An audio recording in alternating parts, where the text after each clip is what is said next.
ব্রাজিলের পরবর্তী ম্যাচগুলোর সময়সূচি জেনে নিন। কার কার সাথে খেলা চলেন দেখে আসি। 2026 বিশ্বকাপের আগে নিজেদের পুরোপুরি প্রস্তুত করছে ব্রাজিল। বছরের শেষ দুই ম্যাচে একটিতে ভালো করেছে এবং অপরটি ভালো পারফরমেন্স করতে পারেনি পাঁচবারের বিশ্ব চ্যাম্পিয়ন ব্রাজিল। তিউনিসিয়ার ম্যাচে ছন্দ হারিয়েছে ব্রাজিল, লক্ষ্য ঠিক নেই, ম্যাচে ভুল পাস, এর কারণে ম্যাচটি হাতছাড়া হয়ে যায় তাদের। 2025 সালে ব্রাজিলের আর কোনো ম্যাচ নেই। আগামী বছর ব্রাজিল খেলবে বড় বড় দুই প্রতিপক্ষের বিপক্ষে। 2026 সালের জুন মাসে দুইটি প্রীতি ম্যাচ খেলবে ব্রাজিল। নিজেদের শক্তি প্রমাণ দিতেই এমন সিদ্ধান্ত নিয়েছেন কার্লো আনচেলত্তি। ব্রাজিলের পরবর্তী দুই ম্যাচের প্রতিপক্ষ হলো প্রথমটি ফ্রান্স এবং দ্বিতীয় ম্যাচটি হবে ক্রোয়েশিয়ার বিপক্ষে। এই দুই ম্যাচ হবে 2026 সালে মার্চ মাসে।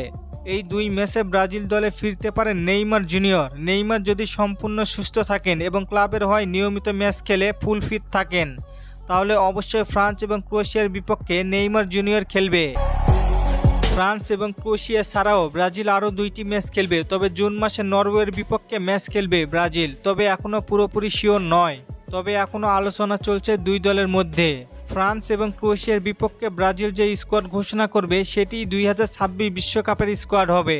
এই ম্যাচগুলোতে নেইমার পুরোপুরি ফিট থাকলে অবশ্যই দলের সঙ্গে থাকবেন তিনি। ব্রাজিল বনাম ফ্রান্স ম্যাচটি অনুষ্ঠিত হবে মার্চ মাসের 28 তারিখ, তবে এই ম্যাচের সময়সূচি নির্ধারিত এখনো হয়নি। এর 3 দিন পর অর্থাৎ 31শে মার্চ ব্রাজিল মাঠে নামবে ক্রোয়েশিয়ার বিপক্ষে। এই ম্যাচেরও সময়সূচি নির্ধারিত হয়নি, শুধু তারিখটাই জানা গিয়েছে। যখনই সময়ের আপডেট পাবো তখনই আপনাদের জানিয়ে দিব।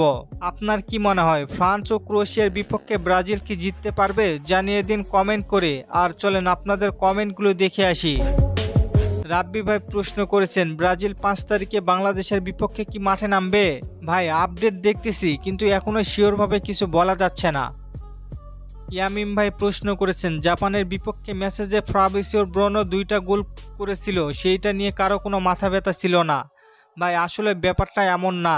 আরেক ভাই প্রশ্ন করেছেন, মিলিতাও এবং ম্যাথিউস কুনহা থেকে আরও ভালো আশা করছিলাম, কিন্তু তার কিছুই হলো না। ভাই নেইমারের জায়গায় কুনহা কিন্তু খারাপ পারফরমেন্স করেনি। মানিক ভাই প্রশ্ন করেছেন, ডিসেম্বর মাসে ব্রাজিলে খেলা কার সাথে? ভাই ডিসেম্বর মাসে কারোর সাথে খেলা নেই ব্রাজিলের। ধন্যবাদ সবাইকে প্রশ্ন করার জন্য। আর ফুটবলকে নিয়ে নতুন কোনো প্রশ্ন থাকলে করতে পারেন, পরবর্তী ভিডিওতে রিপ্লাই করব। ধন্যবাদ।